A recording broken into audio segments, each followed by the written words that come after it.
Prime Minister, welcome to 7:30. Thanks for having me back on the program.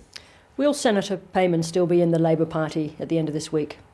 Well, that, of course, is a decision for her. She has made a decision that she can't be bound by what puts our team together. And I would like to see her rejoin the team, and that option is certainly available to her. Now, there are reports today that she's been getting advice from the well-known election strategist who's known for helping independents in the Senate and talking to the Muslim group who are planning to run candidates against Labor in the House and the Senate. Is that a personal betrayal of you? Look, I don't take these issues personally. I've been around a while, Sarah, and I've seen people at various times make decisions to change the direction upon which they were elected. Fatima was, of course, elected as a Labor senator without ALP next to her name, just like I'm Prime Minister, because I'm a member of a group. I rely upon the support of the political party, which I've had allegiance to since I came out of the womb. But we're talking about someone here who is talking both to an election strategist and to a group of people who say that the Labor Party is immoral for its stance on Gaza and they are going to run candidates against Labor. How can someone like that remain in the party? Well, Sarah, what I'm focused on is making a difference. I'm focused on my job. And yesterday, some 13.6 million Australians got tax cuts. 2.6 million workers got an increase in their wage.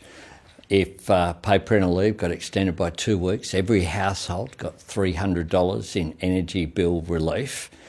And we had a program on cost of living that will make a practical difference. I think that's what overwhelmingly a majority of your listeners are concerned about. They're not focused on the rules and practices of if I may Senate interrupt, this is not just about Labor Party. This is not just about rules. This is about someone talking to people who are committed to thwarting your agenda. Well, I can't control that. What I can control is what our response is, that if people aren't clearly part of the team and they say and declare that they can't be part of the team, then they themselves, by their own actions, have excluded themselves for the period of time in which they cannot undertake that collective principle upon which the Labor Party has been built since 1891. But as we sit here, it's acceptable for you, for someone to be talking to your opponents.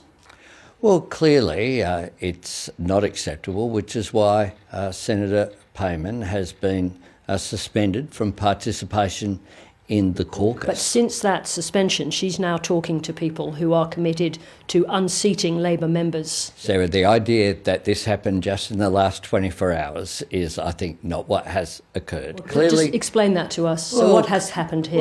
Well, clearly, as you know, someone doesn't just pop up on Insiders because they were walking past the studio on Sunday.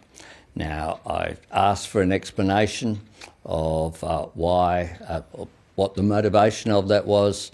I haven't received one, just as Senator Payman's caucus colleagues weren't given the courtesy of any advance notice that she would cross the floor to vote for a position that is not consistent with Labor's position when it comes to the Middle East. We've taken a very principled position, and that is, in the long-term issue, to work towards a two-state solution, but one in which we've provided over $70 million of aid for Gaza, one in which we are saying and voting for in forums the US peace plan that would see a ceasefire occur. I'd like to come back to Gaza in a minute. I just want to stay here to be absolutely clear that we are both talking about the same thing, that in addition to those things you talked about, to not raising the issue in caucus, to doing an interview on Insiders, voting with the Greens last week,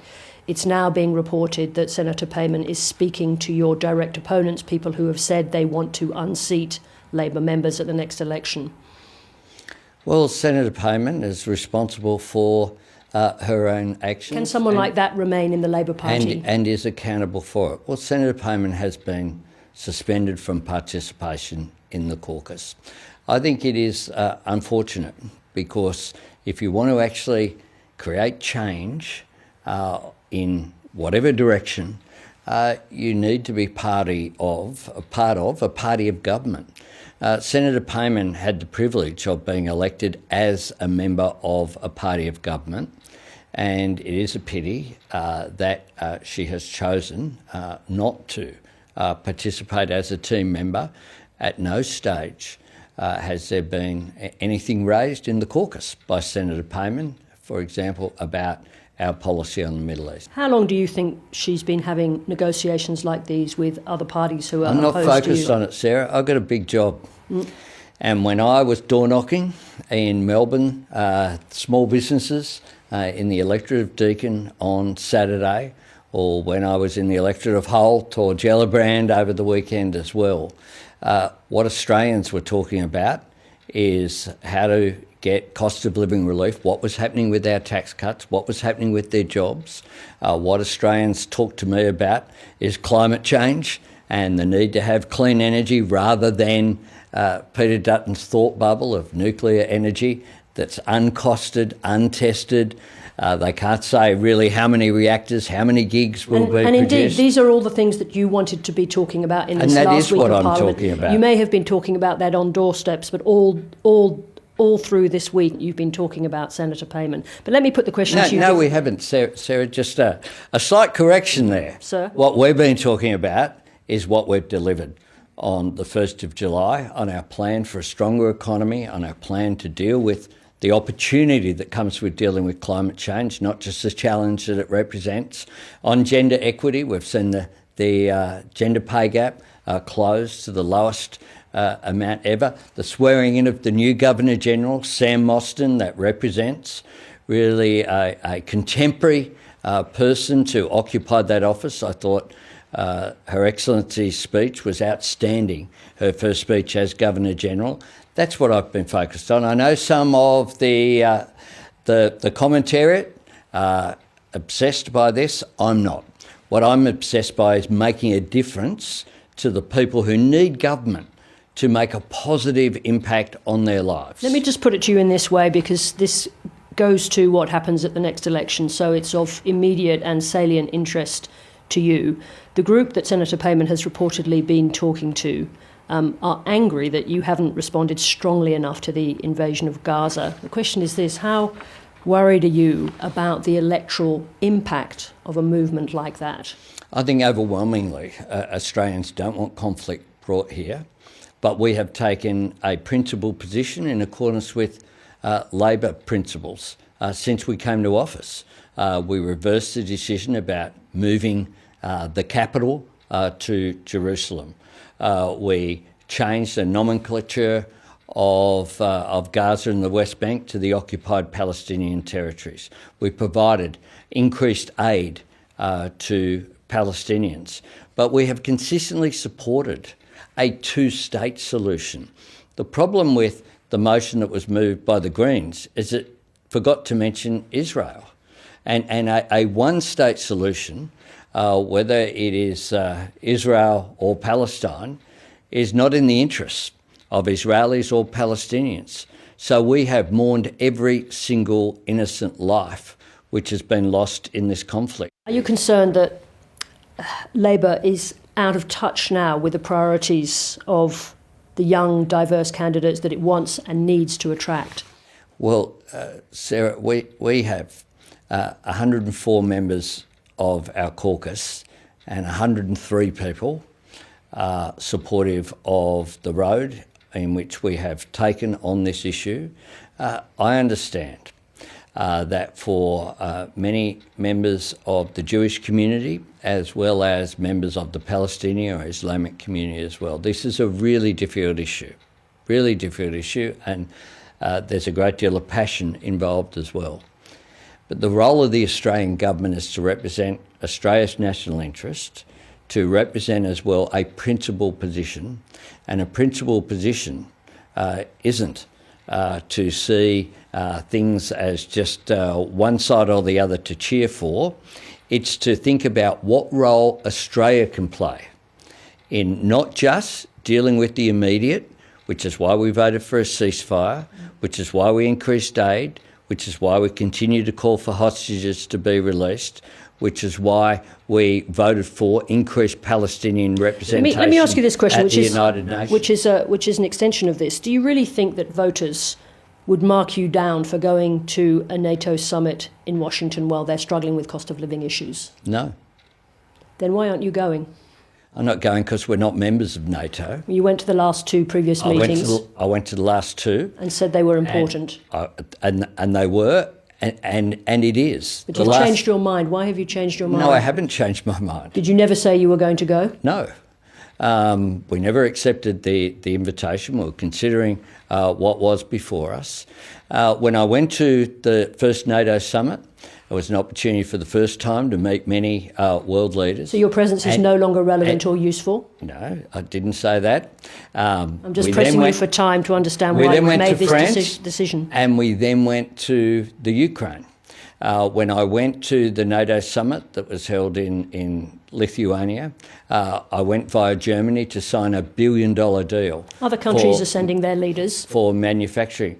They are. We aren't members of NATO. But the other observer countries are sending their leaders. You know what I find extraordinary is that Peter Dutton, who moved a motion in the Parliament last year demanding that I not go to APEC, where Australia is a member, where we are a founding member of APEC and needed to participate in that forum, as opposed to NATO, where for a lot of the NATO summit, as an observer country, we're not there. We're not in the room with the NATO members when that takes place. So just to be clear, when did you make the decision not to go? I made the decision a while ago, and we made a decision to send Richard Marles, who is our Defence Minister, who is the Deputy Prime Minister, and that's consistent. I must say it's a higher level representation than the three previous Liberal Prime Ministers who all sent ministers rather than go themselves, all three of them, Morrison, Abbott and Turnbull. This was meant to be a big week for you. I know you've been making your arguments, but tax cuts, cost of living relief and tomorrow the introduction of the legislation for Future Made in Australia. Do you blame the Greens for derailing all of that work this week? I don't believe that's happened because when people get their next pay packet, there'll be extra money in it, extra dollars in people's pockets because of the decisions that the government has made. And you will recall, Sarah, that the decision to change the Liberal tax cuts to make them Labor's tax cuts, to make them fairer, to change that decision was a difficult decision. But it was the right decision done for the right reasons. And I note that on July 1, in spite of all of the fuss that was there at the time from some of the tabloids criticising the decision, there's been no criticism in the Parliament this week, no criticism in the media, because it was the right thing to do, just as our energy bill relief is the right thing to do, just as our support for increasing wages is the right thing to do. Let me just put this to you briefly, if I may. So for someone earning $50,000, the tax cut's worth just over $17 a week. Is that going to alleviate the very clear suffering of thousands of Australians and thousands more than last year who are now regularly accessing food banks? No, well, if you're on $50,000, chances are you'll get not just a tax cut, you'll get an increase in your wages as well. So 3.75% up and less money out of it. So you will get to earn more and keep more of what you earn. In addition to that, you'll have the $300 energy bill relief, perhaps more depending upon what state you are in. You'll have, if you're a family, the additional paid parental leave. If you rely upon medicines, you'll have a freeze for someone on a pensioner. We'll have a freeze for 5 years in PBS payments. If you have children in childcare, 1.2 million Australians have benefited from cheaper childcare. If you're doing a TAFE course to advance your position in life, that will be free. For now, over 400,000 Australians have benefited from that. So it's not one size fits all. It's a full suite of measures designed in a way to provide that cost of living relief while continuing to put that downward pressure on inflation. Prime Minister, thank you very much indeed for joining us. Thanks very much.